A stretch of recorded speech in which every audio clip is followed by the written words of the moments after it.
Bien, je crois on peut commencer. Je vais faire une petite introduction. Là, ça sera une série de 4 heures, 2 fois 2 heures, sur ce qu'il advient quand le génome bégaye, puisque je vais vous parler de développement récent dans une thématique qui a très exactement 20 ans, en fait 21 ans, on va dire, puisque la première découverte est en 1991, que des expansions, notamment des expansions instables, de répétition de petits motifs dans le génome, peuvent être responsables de maladies, en général des maladies neurologiques, ou au moins avec une forte composante neurologique, et dont certaines de ces maladies étaient connues depuis à peu près une centaine d'années, puisque par exemple la maladie de Huntington, qui est un des exemples de ces maladies à expansion de répétition polynucléotidique, était connue depuis les années 1880. Et c'était un des mystères, je dirais, de la médecine, de la génétique. Qu'est-ce qui faisait, quel type de mutation, quel mécanisme pouvait expliquer qu'il y ait cette espèce de bombe à retardement qui fait que vous ayez des gens qui sont tout à fait normaux pendant les 30, 40 premières années de leur vie, et tout d'un coup se déclenche un mécanisme inexorable de dégénérescence de certains de leurs neurones qui conduit à des troubles à la fois moteurs et mentaux extrêmement gravissimes. Et une autre maladie qui était très connue, qu'on appelait en France la maladie de Steinert, et qu'on appelle plus généralement la myotonie dystrophique, qui était aussi connue depuis le début du XXe siècle, avec un mécanisme très discuté d'anticipation dans les familles. Et là aussi, c'est en 1992 qu'a été trouvé ce mécanisme dans la myotonie de Steinert, d'expansion instable. Et donc cette première diapositive vous indique que ces répétitions, alors au début, on appelait ça les répétitions trinucléotidiques, parce que dans les premières années, c'était toujours des répétitions de motifs de 3 nucléotides, entre, je dirais, 91 et à peu près 96. Chaque fois qu'on trouvait quelque chose, c'était des répétitions de 3 nucléotides, mais ça pouvait être des répétitions de CGG, de CTG, de CAG, de GAA, de GCG, et puis petit à petit, dans une forme plus rare de myotonie dystrophique, on s'est aperçu qu'il pouvait y avoir des expansions de motifs tétranucléotidiques. Une des choses qui a beaucoup étonné, je dirais, très importante en fin 2011, c'est dans une maladie elle-même aussi très connue et qui faisait l'objet de moult études dans énormément de laboratoires dans le monde, qui est une forme de sclérose latérale amyotrophique, maladie de Charcot en France, maladie de Lou Gehrig aux États-Unis. La forme familiale la plus fréquente de cette maladie était liée à une expansion d'un hexanucléotide, GGG-GCC. Voilà. Et l'image en dessous, c'est ce qu'on voit par un des tests qu'on peut utiliser dans les laboratoires de diagnostic pour détecter ces expansions dans un locus donné, et cette présence de pics espacés régulièrement traduit, chaque pic correspond à un motif, donc chez une personne normale, on va avoir peut-être 10, 15 pics ou 20 pics, et chez un malade, on va tout à coup s'apercevoir qu'il y a un nombre beaucoup plus important que dans la normale. Alors, Comme je l'ai dit, première découverte, ça a été pour une maladie dont j'ai déjà beaucoup parlé, puisque c'est une des maladies sur lesquelles mon laboratoire travaille depuis, je vais dire, 30 ans. C'est-à-dire qu'on a travaillé pendant 10 ans pour identifier le gène et la mutation, et depuis, on continue à travailler en partie là-dessus pour comprendre les mécanismes de la maladie. Au-delà de la mutation, puisqu'une mutation, c'est quelque chose qui entraîne un désordre dans la cellule et dans l'organisme, et évidemment, le mécanisme, c'est aussi de savoir quels désordres et quels sont ce qui arrive secondairement. Et puis, vous voyez, donc en 91, en fait, 2 maladies, l'X fragile et puis une maladie très, très rare. Donc l'X fragile, c'est un syndrome responsable de retard mental, j'en ai souvent parlé dans mes cours. Le spinal bulbar muscular atrophy, c'est une maladie du motoneurone, en fait, donc qui va se traduire d'ailleurs par une faiblesse musculaire, puisque si les motoneurones sont atteints, les muscles ne fonctionnent plus correctement. C'était la première maladie de ce qui est un grand groupe de ce qu'on appelle les maladies à polyglutamine, j'en reparlerai évidemment, la myotonie dystrophique en 92, la maladie de Huntington en 93, et puis petit à petit, une autre maladie dont je vais parler aujourd'hui, qui est l'ataxie de Friedreich, qui est l'ataxie, donc c'est une symptomatologie neurologique. Là, il s'agit d'une maladie récessive. C'était la première maladie récessive qui avait été montrée être due à ce type d'expansion instable. Et puis les SCA, c'est des ataxies spinocérébelleuses, donc avec dégénérescence à la fois du cervelet, mais aussi de neurones dans la moelle épinière. Donc là, vous voyez qu'il y a toute une série de SCA, SCA1, SCA2, SCA3, SCA6, 7, 8, 10, et très récemment, en 2009 et 2011, 2 formes de SCA qui ont l'air d'être, j'allais dire, spécifiquement japonaises. Et donc c'est une manière aussi d'illustrer que dans les maladies génétiques, c'est un phénomène bien connu, mais qui était peut-être inattendu dans ces maladies par expansion, il peut aussi y avoir ce qu'on appelle des effets fondateurs, qui fait qu'une maladie est beaucoup plus fréquente, ou même quasiment peut n'exister que, à part les migrations évidemment, dans une population donnée. Et il semble, bon, c'est encore très récent, donc il n'y a pas encore beaucoup d'études, sur ces SCA31 et SCA36 qui ont été trouvés au Japon. Et quand on a essayé de les chercher dans des populations européennes, pour le moment, on ne les a pas trouvées. Peut-être qu'elles existent, mais en tout cas, elles sont alors beaucoup plus rares qu'au Japon. Aussi, quelque chose, pathologie dont je vais parler, et où j'ai mis ces 2 flèches, parce que ça illustre aussi quelque chose de tout à fait intéressant.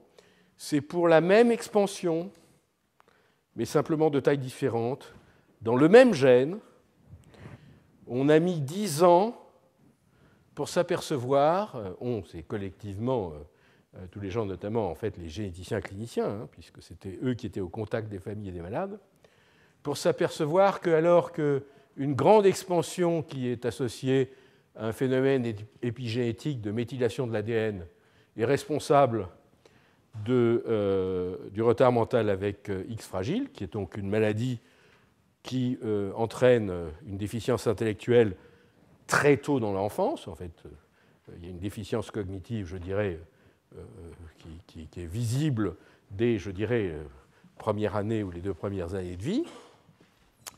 Et il y avait une forme intermédiaire de la mutation qu'on appelait la prémutation. Et au début, on disait que la prémutation, c'est simplement le risque d'avoir un enfant qui aura une mutation complète, mais ça ne donne pas de pathologie.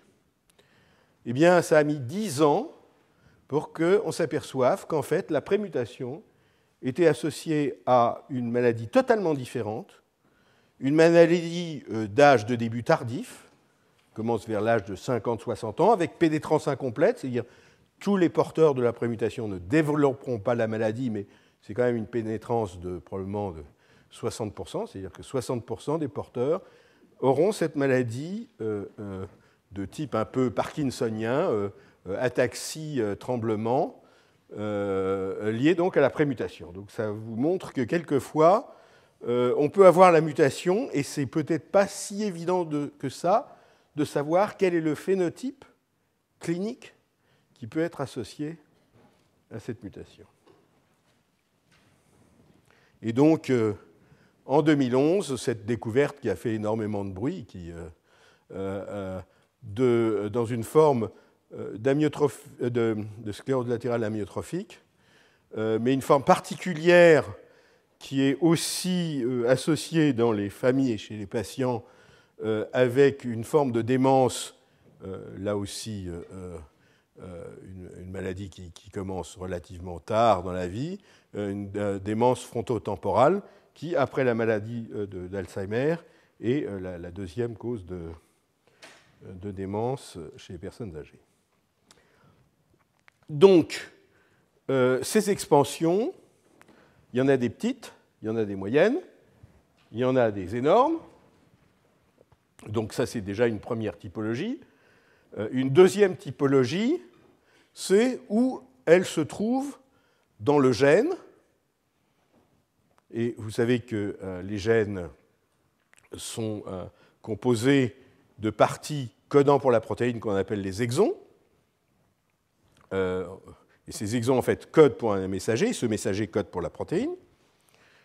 Dans l'ARN messager, il y a ce qu'on appelle aussi, au début, une partie 5' non traduite, à la fin, une partie 3' non traduite.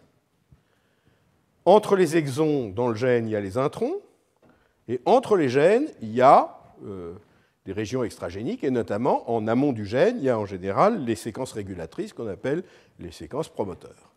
Eh bien, nos expansions vont pouvoir se situer, selon la maladie, dans ces divers modules du gène. Donc, si on prend dans l'ordre, on peut avoir des expansions dans les séquences promotrices, donc en amont du gène, des séquences régulatrices de l'expression du gène. Elles peuvent être présentes dans le premier exon, qui est donc celui qui code pour la région 5' non traduite. C'est le cas notamment de l'expansion pour l'X fragile, FRAXA. Ça peut être présent dans l'intron, on verra que c'est le cas par exemple de l'ataxie de Friedreich. Ça peut être présent dans un exon codant.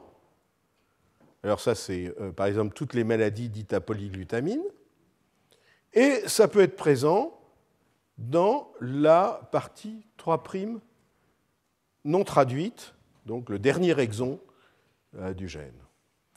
Ces triangles vous montrent qu'il y a des expansions qui sont très grandes, d'autres de taille moyenne. Très grande, ça veut dire jusqu'à 500 ou 1000 répétitions, même plus de répétitions, alors que la normale, ça va être en général entre 5 et 20 ou 30, 35. Et donc, à chaque fois d'ailleurs, ou quasiment toujours, les séquences dans un génome dit normal de ces répétitions sont polymorphiques, c'est-à-dire que, selon les personnes, on n'a pas toujours le même nombre de répétitions, mais il y a une zone qui est une zone normale, polymorphique mais normale. Vous pouvez être, par exemple, au niveau de l'X fragile. Si vous avez 10 répétitions, ou si vous avez 25 répétitions, ou si vous avez 35 répétitions, c'est tout à fait normal. Mais à partir de 50, vous avez 50-60 plutôt, disons 60, vous avez la prémutation, et à partir de 200, vous avez la mutation complète, qui est responsable du retard mental. Donc, en bleu, c'est quelquefois ces zones, ce qu'on va appeler prémutation, ou des zones où la répétition n'est peut-être pas encore pathologique au sens qu'elle va entraîner une maladie, mais où elle commence à être instable. Donc, les grandes expansions sont toujours dans des régions non codant pour la protéine. c'est-à-dire soit en amont du gène, soit dans les régions 5' non traduites, ou des régions 3' non traduites, ou dans un intron. Dans les exons codants pour la protéine, on n'aura en général que des expansions de taille moyenne. Pour les polyglutamines, on commence en général à être pathologique à 40 répétitions, et ça dépasse très rarement, absolument exceptionnellement, 100 répétitions. Donc on est entre, je dirais, 40 et 100. Et comme c'est codant, le motif CAG code selon, évidemment, la phase de lecture, mais il se trouve que c'est chaque fois la même phase de lecture, code pour une glutamine, et donc quand vous avez une répétition CAG, ça code dans la protéine pour une polyglutamine, et donc on va avoir des expansions de polyglutamine. Et puis, il y a des plus petites expansions qui sont rarement de plus de 30 répétitions, même pour les allèles pathologiques, qui sont des répétitions du motif GCG qui code pour des alanines. Il se trouve que probablement les polyalanines sont encore plus toxiques que les polyglutamines, donc on est encore plus limité pour les expansions de polyalanines. Alors, en fonction de la taille, il y a aussi un autre aspect. Les petites expansions sont stables, c'est-à-dire qu'elles sont créées par des événements mutationnels qui font passer à un moment de, par exemple, 10 à 20 répétitions, mais dans la descendance de ceux qui auront eu 20 répétitions, ça ne va pas passer à 22, 24, 28, etc. Ça va rester 20. Donc il y aura des événements très rares qui font passer à la taille pathologique, mais après, ça reste quand même stable au cours de la descendance. Alors que déjà avec les répétitions de taille moyenne, et encore plus avec les grandes expansions, ça va être instable à la fois dans la transmission à la descendance, avec souvent une expansion de plus en plus grande, qui peut être associée à ce moment-là à un phénomène qu'on appelle d'anticipation, j'en reparlerai, qui fait que la maladie devient de plus en plus sévère ou se déclenche de plus en plus tôt au cours de la vie, ou a en tout cas plus de probabilité de se déclencher, donc au cours des générations, mais ça peut être aussi des rétractions. Donc, à partir d'une certaine taille, ces séquences deviennent instables. Donc, ça, c'était la situation, les expansions qu'on connaissait à peu près en l'an 2000. Et puis, j'ai complété ça avec toute une série d'autres maladies. Donc, vous voyez, il y en a un peu plus. Toujours avec différents types de motifs et différents types de localisation.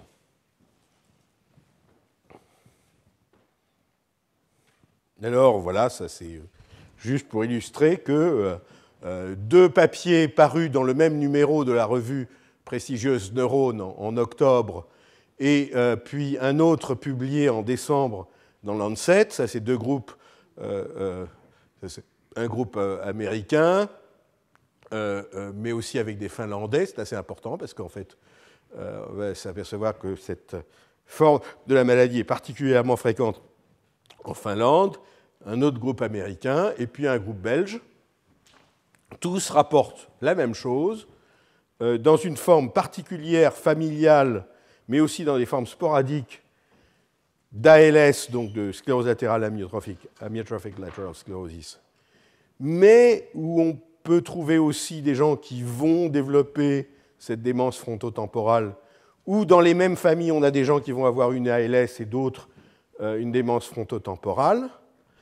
Donc on s'aperçoit de cette expansion qui est dans un intron d'un gène dont on n'avait aucune idée, et d'ailleurs, j'ai regardé les derniers papiers, on n'a toujours, en tout cas, aucune idée de sa fonction, et c'est pas sûr d'ailleurs que sa fonction compte beaucoup, mais enfin, j'y reviendrai. Donc c'est pour ça qu'il est qualifié du doux nom de C9-ORF72, parce que ORF, c'est quand on a séquencé le génome, on s'est aperçu qu'il y avait des régions du génome qui correspondaient à des ARN messagers, et que ces ARN contenaient des séquences potentiellement codant pour des protéines, quand on décryptait, mais des protéines qui n'étaient pas connues. Donc ORF, c'est Open Reading Frame, c'est-à-dire qu'il y a une phase de lecture qui peut permettre de synthétiser une protéine qu'on ne connaît pas, dont on ne connaît pas la fonction. Donc c'est pour ça qu'il y a ce doux nom de C, chromosome 9, et c'est la 72e ORF, Open Reading Frame. Ça, c'est juste, pour ceux qui ne savent pas qui était Lou Gehrig, ce n'était pas, comme en France on dit la maladie de Charcot, parce que c'est le professeur Charcot à la Pitié-Salpêtrière qui a décrit cette maladie.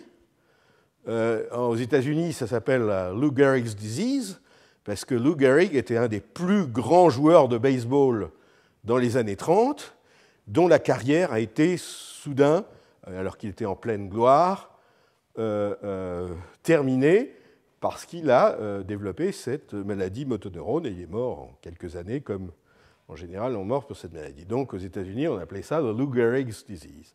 Ça montre quelquefois culturellement l'importance qu'on peut accorder.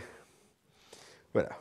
Donc je vais vous parler de tout ça, et ceci a fait l'objet, en fait, à l'occasion du 20e anniversaire de la fois une journée à Strasbourg de conférences, 20 années de maladies à répétition instable, des mécanismes au traitement où nous en sommes, et dans la foulée, après, il y avait un symposium de 4 jours très pointu où environ 120 chercheurs du monde entier se sont réunis pour effectivement parler de leurs résultats les plus récents. Et quand j'ai ouvert cette première journée qui voulait faire un peu le point pour un public relativement large sur ces maladies, j'ai posé la question: comment peut-on, en une journée, donner un résumé de ce qui est important dans ce domaine, et notamment dans les évolutions récentes, parce que là, c'est juste, j'ai pris dans ma bibliothèque tous les livres qui ont rapport avec ces diverses maladies, ou là, ce livre de 600 pages sur Genetic Instability in Neurological Disease. Donc, c'est un peu difficile. Et quand on regarde, vous savez que si on veut trouver les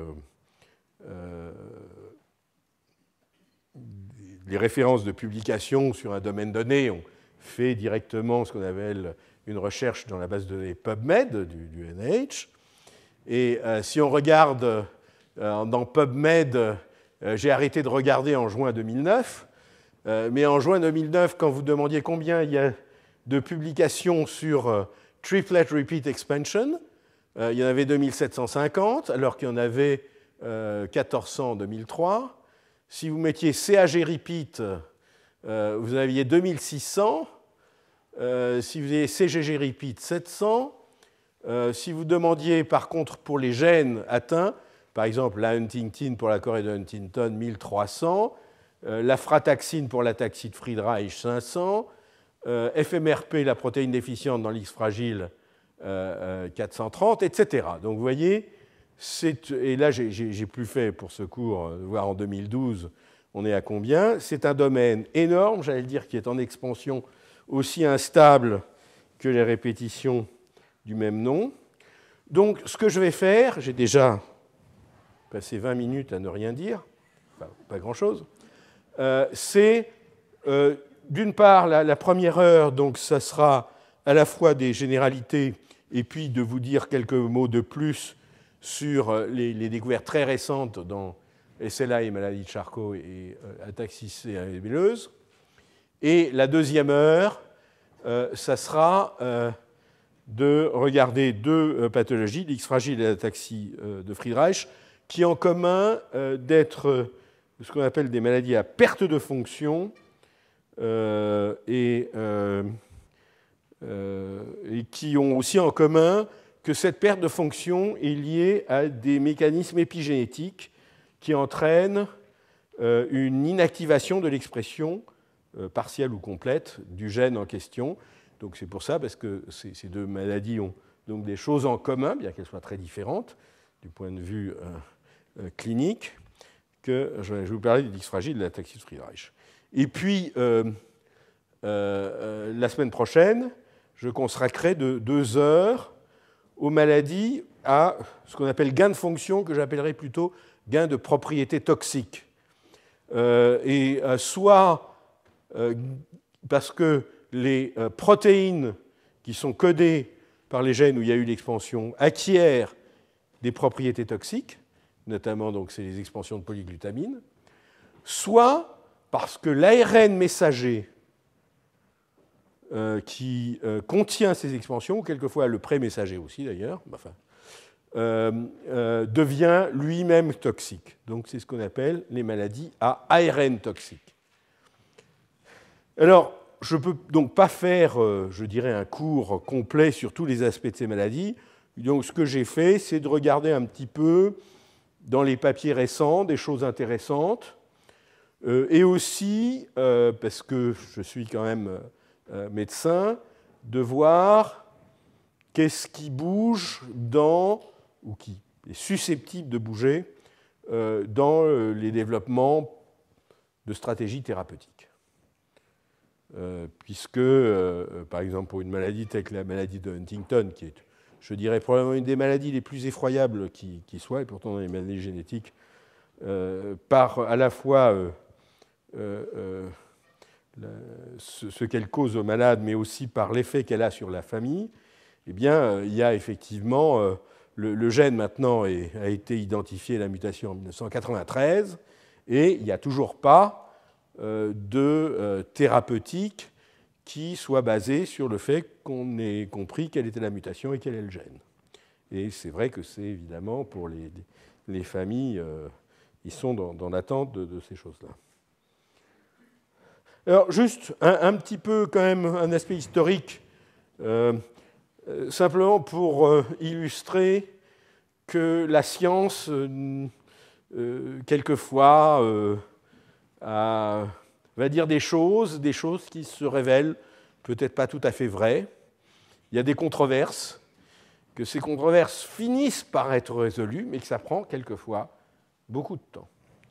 Et donc, l'histoire, en fait, commence, je dirais plutôt en 1918, où, en décrivant donc, des familles avec cette maladie qu'on appelait dans le temps maladie Steinert, qui est la myotonie dystrophique, il y avait un auteur, je ne sais plus s'il est anglais ou américain, qui disait que dans les familles, la maladie avait l'air de survenir de plus en plus tôt au cours des générations. Et ce qu'il avait appelé l'anticipation, puisque ça, au fur et à mesure, ça vient de plus en plus tôt, ça anticipe. Et donc, il se demandait beaucoup qu'est-ce que ça voulait dire. Et d'ailleurs, il y avait aussi à l'époque, parce que les gens ont commencé à se dire, mais il y a peut-être aussi les maladies psychiatriques, il y a peut-être aussi de l'anticipation.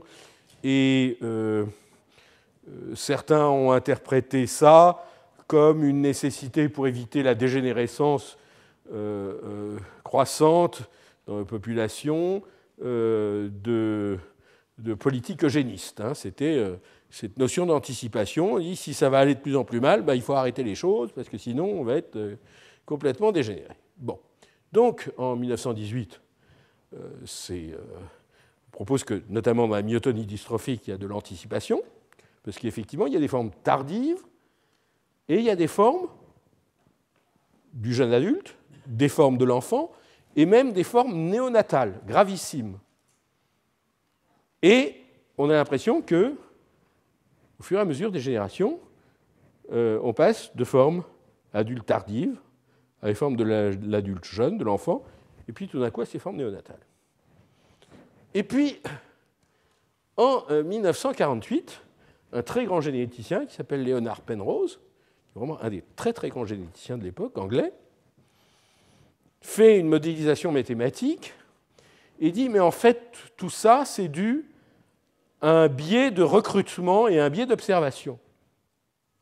Parce que quand vous avez un enfant qui a une forme très sévère de myotonie dystrophique, je ne parle même pas de la forme néonatale, mais d'une forme par exemple de l'enfant, il ne va pas pouvoir se reproduire. Et s'il ne peut pas se reproduire, vous ne saurez pas s'il aurait pu donner naissance à quelqu'un qui aurait fait une forme tardive. D'accord ? D'autre part, quand vous avez quelqu'un qui fait une forme tardive, d'abord, à 40 ans, il ne vient pas consulter parce qu'il n'a pas encore développé sa maladie. Puis au début, on va avoir du mal parce que les premiers signes sont discrets, on ne va pas faire le diagnostic. Par contre, si cette personne s'amène avec un de ses enfants qui est atteint d'une forme plus précoce, on va faire le diagnostic, et puis on va s'apercevoir, tiens, il y a un des parents qui a en fait des premiers signes ou des signes tardifs de cette maladie. D'accord ? Mais si vous avez quelqu'un qui a une maladie sévère, ou même s'il peut se reproduire, si son fils ou fille avait une maladie tardive, il faudra attendre 50 ans pour savoir qu'en fait, un de ses enfants aura une maladie tardive. Donc, Leonard Penrose a fait cette belle démonstration en disant tout ça, ça peut s'expliquer par des maladies de variabilité extrême du phénotype. Il y a des formes sévères et des formes moins sévères qui peuvent survenir à différents âges. Et le biais d'observation fait qu'on a l'impression que c'est de l'anticipation. Et donc, à partir du moment où Penrose a dit ça, là, tout le monde a dit circuler, il n'y a rien à voir. Et donc, pendant 40 ans, même un peu plus, c'était circuler, il n'y a rien à voir. Il y a un des meilleurs livres de génétique, qui est le Vogel et Motulski, qui, dans l'édition de 90 ou 91, disait « Anticipation is due to a bias, to recruitment bias, and has no biological basis ». Une ligne pour dire, en fait, c'est un artefact. Hein, c'est quasiment, je pense, le livre est sorti l'année même où on a commencé à trouver l'explication d'anticipation. Et alors, ça, c'est très curieux. Il y a une jeune femme, une jeune artiste écossaise, qui vient d'une famille de myotonie dystrophique et qui a fait, dans le cadre d'un projet, je dirais, artistique, elle est allée interviewer toute une série de scientifiques qui ont joué un rôle dans la découverte de ces mutations par expansion. Elle est allée dans le monde entier, elle en a fait aussi un film, avec peut-être qu'un jour je montrerai le DVD, c'est très intéressant. Et donc elle interviewe à ce monsieur Oveler, qui était un jeune interne en neurologie à Leiden, en Hollande, et qui voyait des familles avec myotonie dystrophique, et puis il se disait, mais c'est pas possible, là, l'anticipation, c'est évident. Ça peut pas, moi, ce que je vois, ça ne peut pas être un biais de recrutement. Donc, il a proposé, comme pour avoir une carrière universitaire, il fallait qu'il fasse une thèse de sciences, il a proposé de faire, comme thèse de sciences, de travailler sur voir est-ce que vraiment l'anticipation n'est qu'un biais ou est-ce que ça existe vraiment. Et tout le monde lui a dit, écoute, non, mais tu vas au casse-pipe, il n'y a rien à trouver là, puisque là, c'est déjà résolu depuis 1948, il n'y a rien à voir. Enfin, il a tenu bon, il a fait son étude, il a eu beaucoup de mal à passer sa thèse, mais il a analysé les familles, justement, en remontant, en redescendant, pour pouvoir contrôler au mieux cette histoire de biais. Et sa conclusion, dans ce papier, qui, d'ailleurs, vous voyez le titre du papier, qu'il a eu beaucoup de mal à publier. et dans une bonne revue de neurologie, mais pas dans Nature, pas dans... etc. C'était Anticipation in Myotonic Dystrophy, Fact or Fiction. Et la conclusion, It is therefore concluded that anticipation may be inherent in the transmission of myotonic dystrophy. C'est-à-dire qu'il dit, moi j'ai contrôlé pour tous les biais et je conclus que cette anticipation, elle est réelle. Et effectivement, en 1992, la mutation de la myotonie dystrophique est identifiée. C'est une mutation instable qui a tendance à augmenter au cours des générations et donc à entraîner une maladie de plus en plus sévère. Mais, comme toujours, on a les... Donc, en 91, d'ailleurs, l'X fragile, c'était un peu différent. Dans l'X fragile, la maladie ne devenait pas de plus en plus sévère au cours des générations. Ce qu'on avait l'impression, c'est que la maladie avait une probabilité de survenir qui augmentait dans une même famille multigénérationnelle au cours des générations. Et c'est Grant Sutherland, un des grands découvreurs de l'X fragile en Australie, qui, en 91, quand la mutation a été trouvée, a fait le parallèle en disant mais finalement, dans l'X fragile, c'est une forme d'anticipation, et peut-être que ce mécanisme peut expliquer la myotonie dystrophique ou aussi des aspects dans Huntington. Et effectivement, en 92, ça a montré que c'était vrai pour la myotonie dystrophique, et en 93, que c'était vrai pour la maladie de Huntington. Mais, alors ça, c'est quelquefois, vous savez, il y a des modes quand même dans la science. Pendant 40 ans, on a dit que l'anticipation n'existait pas. Et puis, tout d'un coup, on trouve de l'anticipation, on trouve une belle explication. Et tout d'un coup, ce qui avait été réprimé pendant 40 ans ressort, et on trouve de l'anticipation partout. Donc, à partir de 91, il y a eu une période de 4 ou 5 ans avec 70 papiers sur l'anticipation de la schizophrénie, 46 papiers sur l'anticipation dans la maladie bipolaire, dans la maniaco-dépression, 15 papiers pour la maladie de Crohn, et même il y avait des papiers sur les leucémies, etc. Donc, tout d'un coup, on retrouvait de l'anticipation partout, et on cherchait des expansions instables sans les trouver.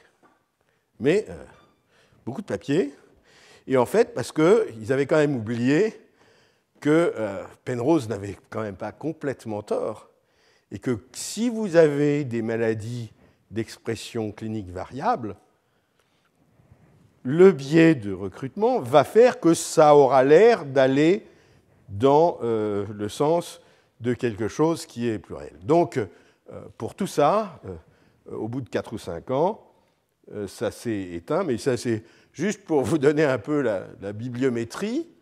J'ai regardé dans PubMed, c'était il y a 3-4 ans, il y avait, si je regardais Genetic Anticipation, j'avais 740 références dans PubMed. Dans les années 50, il y avait 2 papiers qui citaient l'anticipation. Dans les années 60, un seul papier en 10 ans, italien. En 70, 3 papiers. Dans les années 80, 13 papiers, donc on commence un peu à en reparler en disant quand même dans la maladie Huntington, on a quelque chose qui a l'air de ressembler à de l'anticipation. Et puis le papier de Oweller dont j'ai parlé, qui est en 1989. 6 papiers en 90-91, donc ça c'est la découverte de l'X fragile. Et puis 14 en 92, 20 en 93, et puis alors là, ça cumule à 70 papiers en 97, où on cherche de l'anticipation partout, et puis ça redescend après, parce qu'on s'est aperçu que, bon, il y a les maladies par expansion, mais toutes les maladies à expression variable ne sont pas des maladies par expansion. Bon. Alors maintenant qu'on a parlé un peu de ça, à partir de la mutation, je vous avais dit, il y a des maladies à perte de fonction, des maladies à gain de fonction. Donc, là, ça va être une des choses importantes. C'est pour une expansion donnée, pour une maladie donnée. Est-ce que c'est lié, la mutation entraîne une perte de fonction du gène dans lequel se trouve l'expansion?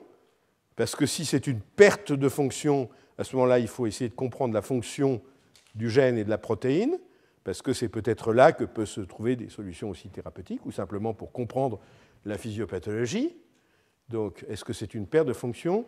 Et là, j'ai de temps en temps des dias en anglais, parce que j'ai un peu récupéré des choses de conférences précédentes. Donc, la rule of thumb, ce serait... je ne sais pas comment on traduit ça en français, mais si vous supposez qu'une maladie par expansion entraîne une perte de fonction, vous devez pouvoir trouver la même maladie par d'autres types de mutations dans le même gène. Parce que c'est très facile, dans un gène, d'avoir une mutation qui lui fait perdre sa fonction. Vous délétez un petit bout, vous créez un codon stop, vous changez un acide aminé qui est capital pour la fonction de la protéine. Tout ça, ça va entraîner des pertes de fonction. Donc à partir du moment où, dans un gène donné, une expansion entraîne une perte de fonction, vous vous attendez à avoir des mutations, j'allais dire, conventionnelles, qui vont avoir le même effet, la même clinique. Si vous n'en trouvez pas du tout, et que vous allez chercher, ça vous suggère que c'est plutôt du côté gain de fonction. Alors quelquefois, ça peut être difficile à trouver, parce que, par exemple, dans l'ataxie de Friedreich et dans l'X fragile, les mutations par expansion sont fréquentes. Donc, pour trouver des patients qui ont des mutations conventionnelles, il faut un peu chercher, disons. Ça ne se trouve pas comme ça en claquant des doigts, parce que la plupart des patients ont les mutations par expansion. Mais vous finissez par trouver, par exemple dans l'X fragile, des patients auxquels il manque le gène, carrément. Le gène n'est pas là, ça donne la même chose. Dans Friedreich, ça a été, là aussi, on a trouvé quelques patients qui étaient au moins hétérozygotes pour une mutation conventionnelle. Et puis, vous pouvez avoir, comme je l'avais dit, le gain de fonction ou de propriété toxique au niveau de la protéine, notamment pour les polyglutamines, les maladies à polyglutamine. Les maladies à polyalanine, ce n'est pas toujours très clair. Est-ce que c'est un gain de fonction ou est-ce que c'est une perte de fonction? C'est-à-dire, est-ce que la présence de la polyalanine entraîne une propriété toxique de la protéine, ou est-ce qu'elle fait que cette protéine, par exemple, en tout cas il y a un cas que je connais, où cette protéine avec cette dimension ne rentre plus dans le noyau, or c'est une protéine qui est censée faire son job dans le noyau. Donc si elle n'entre plus dans le noyau, il y a une perte de fonction. Voilà.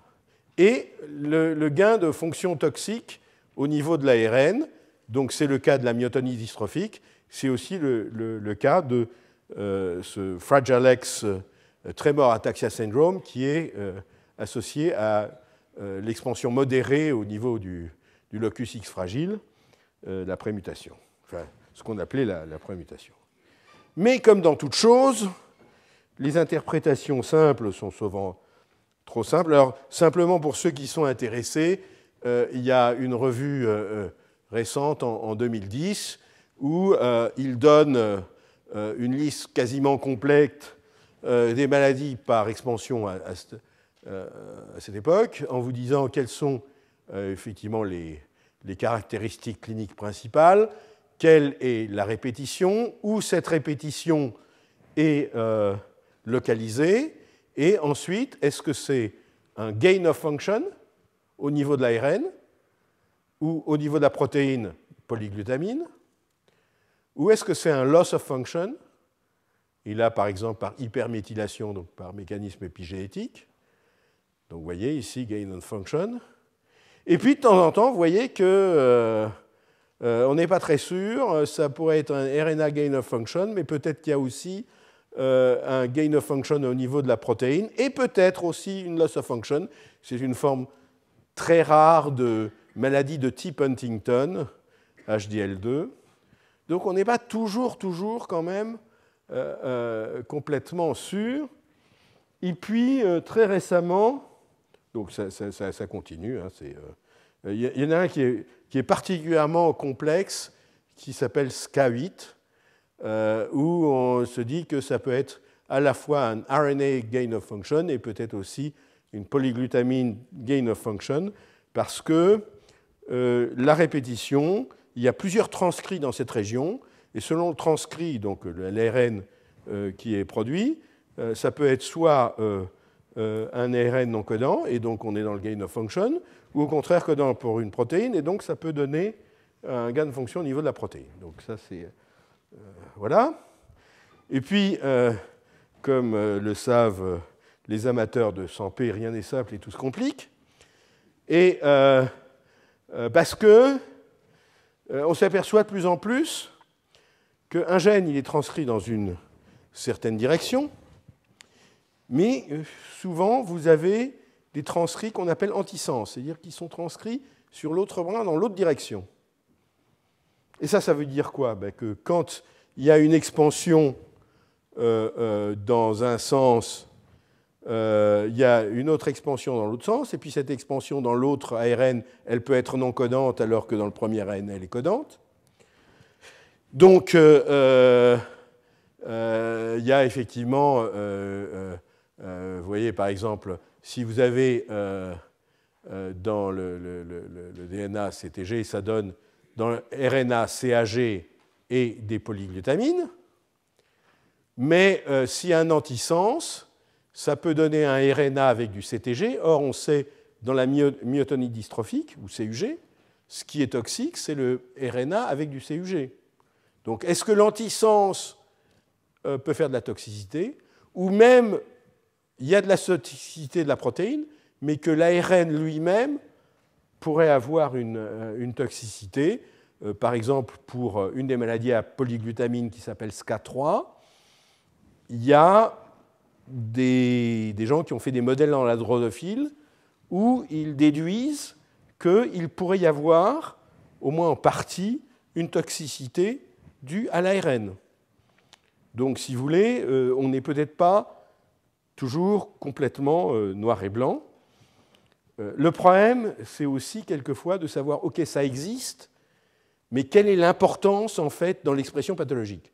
Parce que vous pourriez dire, voilà, OK, ça existe, c'est potentiellement toxique dans un modèle expérimental où vous surexprimez cet ARN, mais chez le patient, dans le cerveau ou dans les neurones, est-ce que cette toxicité-là joue vraiment un rôle ou pas? Donc ça, c'est, si vous voulez, il y a une chose qui est de démontrer dans un modèle, et le problème de ces maladies, on essaie de faire des modèles expérimentaux, évidemment. Des modèles cellulaires, des modèles dans la souris, des modèles dans la drosophile, des modèles dans le poisson zèbre de temps en temps, mais enfin surtout, disons, souris drosophile, quelquefois même la levure. Très utiles, ces modèles. Simplement, quand vous voulez modéliser la maladie de Huntington, qui met 40 ans à entraîner une neurodégénérescence, comme malheureusement, enfin malheureusement, je ne sais pas, mais il y a peu d'étudiants au postdoc qui sont prêts à attendre 40 ans pour le résultat d'une manip, et que d'autre part, les souris elles-mêmes ne vont pas attendre 40 ans parce qu'elles meurent bien avant. Donc vous êtes obligé de pousser les choses, vous êtes obligé de surexprimer, de faire des choses qui font que ça devient beaucoup plus toxique pour espérer de voir quelque chose dans non seulement le temps d'une thèse, mais un étudiant en thèse, il veut faire plusieurs expériences. Il ne veut pas simplement préparer l'expérience pour 3 ans après avoir un premier résultat. Donc, vous voulez avoir peut-être un effet toxique en 6 mois. Déjà, ça fait, c'est long. Donc, vous êtes obligé de pousser les choses. Et quand vous poussez les choses, il y a une distorsion possible. Voilà, ça c'est juste. Donc, cette histoire d'antisens. Alors, il y a probablement dans SCA8, qui est vraiment un truc très bizarre, parce qu'il n'y a pas de relation évidente. Vous avez des gens qui ont une grande expansion, qui n'ont pas la maladie, des gens qui ont une expansion moyenne, qui ont la maladie. L'association à la maladie, elle est sûre, mais elle est complexe. Donc là, est-ce que l'antisens joue un rôle? Et c'est une possibilité. Et puis récemment, il y a une collègue américaine qui s'appelle Laura Hranum, qui a publié dans PNAS un papier qui lui aussi pose encore un problème supplémentaire. Et c'est un papier qui est bien fait, les résultats sont convaincants, bien qu'il fasse un petit peu de bruit par rapport à un mécanisme quand même sur lequel des milliers de laboratoires travaillent, qui est le mécanisme de la traduction des ARN messagers. Et en général, on dit que la traduction d'un ARN messager en protéine, elle commence au site d'initiation, et ce site d'initiation, c'est un AUG, d'accord, qui code pour une méthionine, et vous avez des tRNA qui se fixent là-dessus, et c'est comme ça que vous commencez. Il faut qu'il y ait un AUG. Et ce que Laura Hranum s'est aperçue dans des systèmes expérimentaux, mais également, elle a vérifié ça dans des systèmes donc non seulement cellulaires, mais aussi de souris, etc., modèles de ce type de maladie, c'est que quand vous avez en tout cas une séquence CAG, répétition CAG, en général, donc, si vous initiez la synthèse de la protéine à l'ATG, donc l'AUG, ça vous donnera une polyglutamine. OK. Mais ce qu'elle a décrit, c'est que quand il y a ce type de longue répétition, peut-être que ça entraîne des anomalies dans le mécanisme d'initiation de la synthèse protéique et que la synthèse protéique peut être initiée sur cette répétition en l'absence d'un AUG et dans différentes phases. Et ça veut dire que vous ne ferez plus uniquement de la polyglutamine, mais vous pourrez peut-être faire de la polysérine ou de la polyalanine, et je vous ai dit, polyalanine très toxique. Dans les maladies à polyalanine, les expansions, elles sont en général beaucoup plus petites, ce qui suggère que des longues polyalanines, c'est vraiment pas toléré. Donc si effectivement une polyglutamine peut faire une petite proportion de protéines avec polyalanine, est-ce que ces polyalanines ne vont pas avoir... Et elle a développé des anticorps spécifiques de polyalanine et elle voit de la polyalanine. Et puis, si on se dit qu'éventuellement, il peut y avoir aussi une transcription antisens, cette transcription antisens va permettre de faire de la polyleucine, qui apparemment aussi est très toxique, polycystéine, polyalanine. Et là aussi, elle a des éléments pour dire que peut-être qu'on peut détecter des polyleucines, etc. Donc, si vous voulez, je dirais que les résultats semblent tout à fait convaincants. Ça pose des problèmes sur les mécanismes, pour les gens qui s'intéressent aux mécanismes d'initiation de la synthèse protéique, c'est comment ça se fait qu'on peut initier comme ça en l'absence d'un codon d'initiation. Est-ce que c'est parce qu'il y a une structure particulière de ces ARN répétés, ou est-ce que, en fait, y a d'autres, on peut de temps en temps initier une protéine non ATG, mais comme il n'y a pas ce type de répétition, on n'est pas capable de détecter des protéines anormales qui seront produites et qui seront dégradées tout de suite. Donc, si vous voulez, peut-être qu'en fait ça existe, mais qu'on n'arrive pas à le détecter quand ce n'est pas des protéines qui vont être très particulières avec des polyglutamines, etc. Et on sait aussi que ces protéines peuvent résister à la dégradation, parce que les systèmes de dégradation protéasome n'aiment pas toujours beaucoup ces runs de polyglutamine ou autres. Donc voilà, je dirais l'effet existe, et d'ailleurs ça c'est une autre table où on dit voilà, parmi toutes ces maladies, quelles sont celles où il pourrait y avoir une transcription bidirectionnelle, donc si c'est yes, c'est qu'il y en a, et où elles sont celles pour lesquelles il pourrait y avoir de la RAND translation, donc cette traduction sans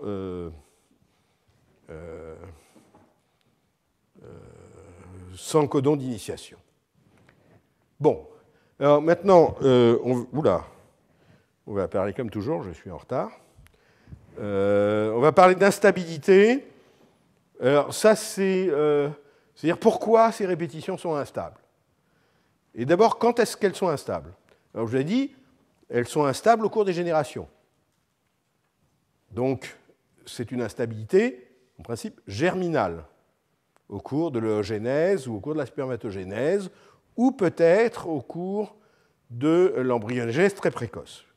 Parce que s'il y a une instabilité au cours de l'embryogénèse très précoce, ça va être difficile à distinguer d'une instabilité au cours, par exemple, de la spermatogénèse. Mais ce qu'on s'est aperçu aussi, c'est que chez un patient, par exemple avec myotonie dystrophique, ou chez un patient avec maladie de Huntington, il n'y a pas la même longueur de répétition dans toutes les cellules et que, notamment, dans certaines cellules ou dans certains organes, il peut y avoir des répétitions beaucoup plus longues que dans un autre. Et que ça a tendance, par exemple, dans la myotonie dystrophique, si vous prenez un malade et que vous lui avez fait regarder dans les leucocytes quand il était enfant puis quand il est jeune adulte, vous trouvez qu'en moyenne, ça a augmenté de taille. Donc il y a une instabilité somatique. Dans le cerveau, et ça c'est particulièrement intéressant pour la maladie de Huntington, la maladie de Huntington commence, disons, par une dégénérescence de neurones spécifiques dans le striatum, une région importante pour le contrôle de la motricité. Or, il se trouve qu'on s'est aperçu que la répétition CAG est particulièrement instable dans le striatum, ça c'était en regardant en post-mortem chez des patients, mais aussi dans des modèles de souris. Or, plus c'est long, plus c'est toxique. Et donc, on pourrait se demander, est-ce que la toxicité spécifique striatale est due au fait que la protéine est particulièrement toxique, en général, pour ces cellules, les medium spiny neurones, ou est-ce que c'est parce que, à cause de l'instabilité somatique, qui s'acquiert progressivement au cours de la vie, vous avez des protéines qui ont des expansions plus longues et donc qui sont plus toxiques, et comme c'est dans le striatum, vous aurez une sélectivité striatale. Donc, l'instabilité, elle peut être dans la lignée germinale ou une instabilité somatique. En plus, il peut y avoir des biais parentaux, c'est-à-dire que l'augmentation d'une génération à l'autre va être plus grande selon que c'est transmis par le père ou la mère. Le problème, c'est qu'il n'y a pas de règle. Dans la myotonie dystrophique, pour les expansions de relativement petite taille, ça augmente plus quand c'est transmis par le père. Mais dès que ça atteint une taille moyenne, donc souvent dans les familles, le premier qu'on va repérer, c'est un grand-père, qui n'a pas grand-chose, mais voilà, ça. Mais à partir d'une taille moyenne, ça continue à augmenter, et ça peut augmenter très fortement par transmission maternelle, et ça va avoir au contraire tendance à se rétracter par transmission paternelle. Et la forme la plus sévère de myotonie dystrophique, qui est la forme néonatale, elle est toujours de transmission maternelle. D'accord ? C'est toujours des femmes qui ont une expansion modérée, qui ont un enfant qui a une expansion beaucoup plus longue. Quand un homme a une expansion modérée, en général, il va transmettre soit à peu près la même taille, soit même il y a une rétraction probablement au niveau de la spermatogénèse. Donc il n'y a pas de règle. X fragile, l'expansion, elle est maternelle. D'accord ? Donc ça, c'est une première chose. Mais pour comprendre ça, comme c'est quand même difficile de faire des biopsies, ponctions, d'analyser ça chez l'homme, et malheureusement, on n'a pas de bons modèles animaux chez la souris qui reproduisent ces biais. Donc, si vous voulez, ça c'est quelque chose qu'on constate, mais dont on n'a pas toujours vraiment l'explication. Ce qui paraît, par exemple, c'est que lors de la spermatogénèse, on a besoin de répliquer beaucoup d'ADN, puisqu'on synthétise des des millions et des millions de spermatozoïdes. Et je pense que pour l'X fragile, peut-être pour la myotonie dystrophique aussi, ça pourrait être une explication. C'est que ces régions, elles sont, quand vous avez des expansions longues, elles sont difficiles à répliquer. Et donc, vous avez une pression sélective pour pouvoir quand même continuer la réplication, parce qu'il faut terminer de répliquer le chromosome. Eh bien, ça va sélectionner dans les spermatozoïdes là où il y a eu des rétractions. Mais je dirais que c'est une hypothèse. Et puis, donc, quel est le rôle, par exemple, de l'instabilité somatique dans le phénotype clinique, comme je l'ai dit pour Huntington? Est-ce que le fait que ça soit particulièrement instable dans le striatum est associé à la maladie? Mais on a déjà un contre-exemple dans l'ataxie SCA1, spinocérébelleuse de type 1, qui est aussi une maladie à polyglutamine, qui atteint spécifiquement le cervelet, notamment les cellules de Purkinje. Il n'y a pas d'instabilité sélective dans le cervelet. Au contraire, le cervelet, en général, les neurones du cervelet sont des neurones où il y a le moins d'instabilité pour toutes ces répétitions polyglutamine. Donc, on a quand même une sélectivité pour le cervelet, bien qu'il n'y ait pas d'instabilité particulière dans le cervelet. Donc, ce que ça veut dire, c'est que peut-être pour Huntington, il y a une partie de la pathologie striatale qui est liée à cette instabilité, mais que ce n'est pas une règle pour toutes les maladies à polyglutamine. Alors, les gens ont essayé de comprendre, et notamment les spécialistes de la structure de l'ADN ont créé des molécules d'ADN avec ces répétitions et sont aperçus qu'à cause de ces répétitions, ça pouvait former des structures d'ADN tout à fait particulières, ce qu'on appelle des slip DNA, vous voyez, parce que vous avez une répétition CAG, CAG, CAG, et de l'autre côté, c'est CTG, CTG, CTG, hein, dans l'autre sens. Mais comme finalement, à chaque fois, ça peut s'hybrider, de temps en temps, il y a peut-être une ou deux répétitions qui sortent, ce qu'ils appellent slip DNA, et ça peut être même beaucoup plus, avec des slip-out. Vous pouvez peut-être avoir des hybrides DNA-RNA qui n'arrivent pas à se dissocier lors de la réplication.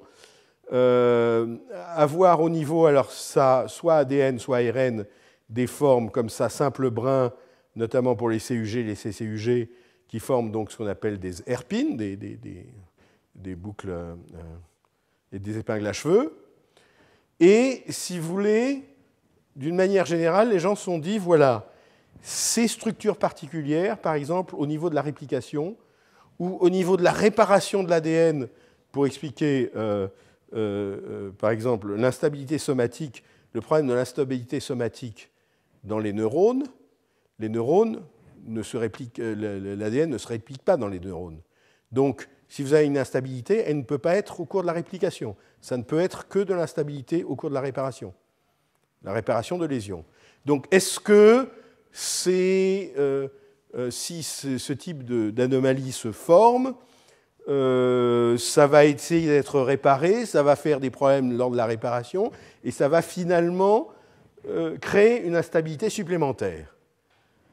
Le problème, si vous voulez, comme ils disent là, c'est que toutes ces structures ont été trouvées dans des modèles in vitro, au mieux des modèles cellulaires, mais en général in vitro, et que c'est très difficile de savoir si in vivo, et notamment dans le cerveau, etc., ces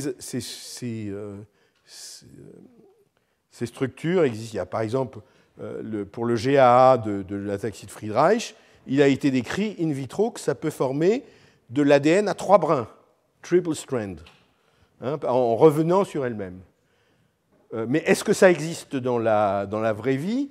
On n'en sait rien, si vous voulez. Alors, une chose tout à fait intéressante qui a été trouvée, comme je vous l'ai dit, à cause de ces répétitions, vous pouvez dire de temps en temps, il pourrait y avoir une répétition ou deux qui sortent, parce que de toute façon, après, ça retrouve le... Et quand vous avez comme ça ce type de mismatch sur quelques paires de bases, Ça peut aussi arriver parce que vous avez une erreur, une mutation ou une molécule génotoxique qui a délété quelques nucléotides. Donc ça va faire des petites boucles comme ça. Et il y a un système de réparation de l'ADN qui s'appelle le système de mismatch repair, qui justement est là pour détecter quand vous avez 2-3 nucléotides qui sortent hors de l'ADN, on coupe et on répare. Donc les gens s'étaient dit, est-ce que effectivement ceci fait que ça ne peut pas être bien réparé et que c'est ça qui est à l'origine de l'instabilité. Et donc, qu'est-ce qu'ils ont fait? Il y avait des souris qui avaient été créées pour différentes de ces maladies portant des répétitions pathologiques, et ils ont croisé ces souris avec des souris qui étaient déficientes dans un des enzymes de ce mismatch repair. C'est un complexe de protéines, MSH2, MLH1, etc., en se disant que peut-être si le mismatch repair ne marche pas, ça va être encore pire, ça va être encore plus instable. Parce que quand même, dans ces modèles souris, on n'avait pas des instabilités aussi grandes que chez l'homme, mais enfin, on pouvait voir de l'instabilité. Et la surprise, c'est qu'en fait, si on croise une souris avec, par exemple, une mutation dans ce MSH2 ou MSH3 qui font partie d'un complexe de mismatch repair, en fait, ça stabilise les expansions au niveau germinal et ça peut même entraîner des rétractions au niveau somatique. Donc, le système de réparation, quand il est face à ce type de réparation des mismatch repair, en fait, apparemment, c'est lui qui crée, en essayant peut-être de réparer des choses, en fait, il crée de l'instabilité. Donc, c'était le résultat complètement inattendu que, effectivement, finalement, ils sont impliqués dans l'instabilité et que c'est en les inactivant qu'on peut les stabiliser. Alors là, on peut se dire, bah, ça c'est très, très bien, mais parce que si on pouvait inhiber ce mismatch repair, peut-être qu'on arriverait, par exemple, au moins à par exemple, inhiber l'instabilité somatique, et ça pourrait être intéressant. Le problème, c'est que quand vous avez une mutation dans MSH2, ça donne un cancer du côlon. Ça, c'est pas très bon. Mais il se trouve que, comme vous avez vu, MSH2 va avec MSH3, et pour des raisons, je ne sais pas s'il y a une explication, je ne suis pas spécialiste du cancer et des MSH, on ne connaît pas de mutation MSH3 qui soit associée à des cancers. Donc soit c'est parce qu'elles sont très rares, soit c'est parce que ça ne cause pas de cancer, pour quelque raison que ce soit. Donc si c'est ça, ça pourrait être intéressant d'avoir MSH3 comme cible.